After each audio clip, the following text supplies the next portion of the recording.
Hello दोस्तों, आप सभी का स्वागत है यूट्यूब चैनल आवाज दिल से दिल तक में। हम चुनाव का माहौल है। आज हम बात करेंगे विधानसभा चुनाव और क्षेत्र संख्या 60 रुपोली। रुपोली विधानसभा में कुल मिलाकर 15 प्रत्याशी मैदान में है, लेकिन खास तौर पर अगर हम बात करें तो 3 ऐसे प्रत्याशी हैं जो महत्वपूर्ण है और जिसमें रोमांचक लड़ाई हुई है। और ये तीनों प्रत्याशी जो है वो महागठबंधन के प्रत्याशी बीमा भारती और एनडीए गठबंधन के प्रत्याशी कलाधर मंडल और सबसे दिलचस्प प्रत्याशी जो है वो है निर्दलीय उम्मीदवार शंकर सिंह। हाल ही में जब बीमा भारती ने यह सीट छोड़कर लोकसभा की सीट लड़ी थी तो इस पे उपचुनाव हुआ था। उपचुनाव में 14 महीनों का जो कार्यकाल संभालना था उसमें निर्दलीय विधायक शंकर सिंह ने जीत हासिल कर चौंकाने वाला रिजल्ट प्राप्त किया और शंकर सिंह ने 14 महीनों का कार्यभार को संभाला। इसीलिए निर्दलीय विधायक शंकर सिंह इस त्रिकोणीय मुकाबले में सबसे महत्वपूर्ण उम्मीदवार में से एक है। तो रुपोली विधानसभा चुनाव को आज हम बात करेंगे मुख्य 3 टॉपिक्स पे, और जो मुख्य टॉपिक है वो है जातिवाद। अक्सर जो प्रत्याशी होते हैं वो जातिवाद के थ्रू वोट लेने का प्रयास करते हैं, मतदान लेने का प्रयास करते हैं जनता से, लेकिन असली डिसीजन करने वाला, फैसला करने वाला जनता है कि उन्हें जातिवाद पे जाना चाहिए या फिर विकास की ओर बढ़ना चाहिए। तो ये जो वक्त चल रहा है यहाँ जातिवाद से आगे बढ़कर जनता को वोट देना चाहिए, जातिवाद से आगे बढ़कर जनता को यहाँ पर मतदान करना चाहिए अपना, क्योंकि जातिवाद जो है वो समाज को कमजोर करती है। अक्सर देखा जाता है कि कोई मंडल समाज से हैं तो वो मंडल का वोट लेने का प्रयास करते हैं, कोई मुस्लिम समाज से हैं तो मुस्लिम का वोट लेने का प्रयास करते हैं, कोई यादव समाज से हैं यादव का वोट लेने का प्रयास करते हैं। जितने भी जाति हैं उस तरह से वोट लेने का प्रयास, मतदान लेने का प्रयास करते हैं। असली और इसमें सबसे बड़ा जो रोल है वो जनता का है। जनता के पास सारे फैसला होता है, तो जनता यहाँ से डिसीजन करे कि उनको जातिवाद पर जाकर अपने क्षेत्र को कमजोर करना है या फिर विकास की ओर जाकर अपने क्षेत्र को मजबूत करना है। आप मतदान जब करें तो आपके मन में जो विचार होना चाहिए, वो ये होना चाहिए कि आपके क्षेत्र का शिक्षा का व्यवस्था कैसा है, आपके क्षेत्र में चिकित्सा का व्यवस्था कैसा है, आपके समाज का माहौल कैसा है। इन सब चीजों को विचार कर आप जनता मतदान करें। आप ये देखें कि कौन से प्रत्याशी हमारे क्षेत्र के विकास के लिए बात कर रही है, लगातार प्रयास कर रही है। ये जो विकास के लिए आपके पास आ रहे हैं वोट के लिए, आप अपना मत उन्हें दें, ना कि जातिवाद की ओर। बदलाव तभी होगा जब विकास होगा। तो रुपोली विधानसभा क्षेत्र जो है वो विकास की काफी जरूरत है। आप ऐसे प्रत्याशी को चुने जो रुपोली का विकास करे, ना कि जातिवाद कर रुपोली को कमजोर करे। और दूसरा जो पॉइंट है जिस पे बात करने की जरूरत है वो अक्सर जनता ये देखते हैं कि सरकार बनने का किनका चांस है, क्या माहौल है, उस तरफ बढ़कर वोट देते हैं। तो सरकार तो बननी है और सरकार बनाने में मुख्यतः 2 पार्टी हैं जो अपना दावा पेश करते हैं और दोनों ही दावेदारी मजबूत है। एक है महागठबंधन, एक है एनडीए गठबंधन।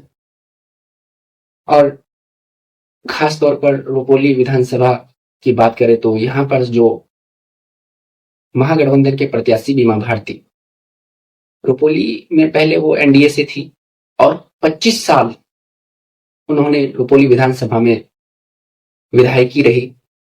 और 25 साल एक लंबा अरसा होता है, 2.5 दशक की बात है। तो आपको ये देखना है कि क्या ये प्रत्याशी 25 साल में रुपोली के लिए क्या कुछ किया। आज भी रुपोली कहाँ पे खड़ी है।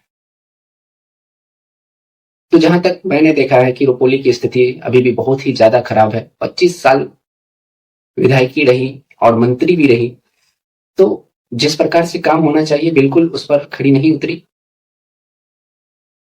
और आज फिर मैदान में है, तो जनता के पास एक अगर महागठबंधन का लहर है, जनता को उनके तरफ जाना है, तो जनता को सोचना पड़ेगा क्या उनके तरफ जाना रुपोली क्षेत्र के लिए अच्छा रहेगा, क्योंकि 25 साल उन्हें मौका दिया आपने, तो उनके कामों को भी आपको आंकना है।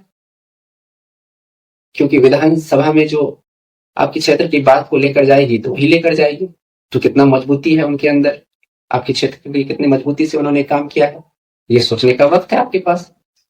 असली हकदार तो जनता है, क्योंकि मत तो उनके पास है, मतदान तो जनता को करनी है। तो यहाँ पे एक अच्छा सोच विचार के अपना मतदान करने का निर्णय ले। और दूसरा जो एनडीए गठबंधन है, उनके प्रत्याशी हैं कलाधर मंडल, तो कलाधर मंडल उनके प्रत्याशी हैं।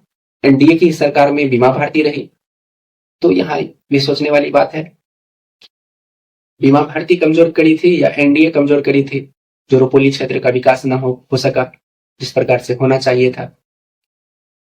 और कलाधर मंडल के बारे में भी देखना होगा कि वो क्षेत्र के लिए कितने उत्सुक थे, क्या चुनाव के टाइम में ही एक्टिव होते हैं या हमेशा समाज से जुड़े रहते हैं, समाज के लिए खड़े रहते हैं, समाज को जब जरूरत पड़ती है उनकी तो वो उनके सामने खड़े रहते हैं। और वहीं पर एक जो न्यूट्रल प्रत्याशी है, निर्दलीय उम्मीदवार शंकर सिंह, जो हाल ही में 14 महीनों का कार्यकाल संभाला विधायक का रुपोली क्षेत्र में, तो जनता के पास ये एक ऑप्शन भी है, क्योंकि अगर सरकार किसी की भी बने तो जैसे कि पिछले टर्म में देखा गया कि शंकर सिंह जीतने के बाद अपना समर्थन एनडीए को दिया, और उनका समर्थन देने का जहां तक सोच था कि विकास कराने का, एनडीए से समर्थन एनडीए को समर्थन देकर उन्होंने रुपोली का विकास करने का कोशिश किया। आप जनता के सामने है उनकी कोशिश है, कई सड़कें बनाई और कई पुल का शिलान्यास किया है। तो ये एक और ऑप्शन है, और यहाँ पे जनता को सोचना होगा कि वो कैसे है, क्या वो आपके समाज से जुड़े हुए हैं, क्या आपकी समस्याओं में वो खड़े रहते हैं, क्या आपके क्षेत्र की हर समस्या में वो अपनी उपस्थिति दर्ज कराते हैं। तो यहाँ पर भी सोचना होगा जनता को, डिसीजन लेना होगा जनता को कि शंकर सिंह को वोट देना कितना बेहतर होगा, जो उन्होंने 14 महीनों में कर दिखाया है, क्या आगे भी उनमें ये क्षमता है करने का। तो इस ओर भी आप जनता जा सकते हैं, जनता के लिए ये बेहतर विकल्प भी हो सकता है पिछले 14 महीनों को देखते हुए। तो जनता सबसे बड़ा रोल यहाँ पे निभाएगी कि जनता को विकास की तरफ अगर बढ़ना है तो सोच विचार के अपना मत को दान करना पड़ेगा। रुपोली विधानसभा का बात कर रहा हूं, तो रुपोली विधानसभा में एक अभी सबसे ट्रेंडिंग जो बातें चल रही है वो 14 महीना वर्सेस 24 वर्ष, इनकी बातें काफी होती है। कहीं भी मैं अगर बैठता हूं तो इनका जिक्र जरूर होता है। तो ये एक्चुअल में बीमा भारती का जो कार्यकाल था 24 वर्षों का, उस कार्यकाल को जस्टिफाई करने के लिए ये एक ट्रेंड चलाया गया है। क्या 14 महीना में जो शंकर सिंह ने काम किया वो बीमा भारती का 24 वर्षों का जो काम है, तो वो कहीं ना कहीं 14 महीना जो है वो भारी दिख रहा है। और यही वजह है कि आज बीमा भारती को स्ट्रगल करना पड़ रहा है, वरना अगर 24 वर्षों में वो विकास की लहर, विकास की गंगा को बहाए होते तो आज उन्हें इतना स्ट्रगल नहीं करना पड़ता, शान से बोलती, अपना विकास दिखाती और वोट मांगती। लेकिन वही शंकर सिंह ने 14 महीनों में बहुत ही प्रयास किया है, जनता के सामने है। तो इसीलिए ये ट्रेंडिंग चल रहा है 24 वर्ष वर्सेस 14 महीने। तो जनता के पास सारे पन्ने खुले हुए हैं, जनता को बस यहाँ पर एक विचार करना है, एक सोच लाना है कि जो प्रत्याशी रुपोली के विकास के लिए काम करेगा, जो रुपोली के विकास को आगे बढ़ाएगा, आप अपना मत उनको दें। तो ये कुछ मुख्य पॉइंट थे जिस पर हमने बातें की रुपोली विधानसभा क्षेत्र संख्या 60 पर। तो आप और हमसे शेयर करें, कमेंट्स बॉक्स के थ्रू हमें बताएं कि कैसा लगा ये आपको विचार, और आप किस तरफ बढ़ना चाहते हैं, आप अपना मतदान इस बार किसे करना चाहते हैं। तब तक के लिए हम तमाम दर्शकों से इजाजत लेता हूँ। अल्लाह हाफिज, शुक्रिया। और हमारे दर्शकों से रिक्वेस्ट है, अनुरोध है कि वो हमारे इस नए नवेले चैनल आवाज दिल से दिल तक को लाइक एंड सब्सक्राइब जरूर करें।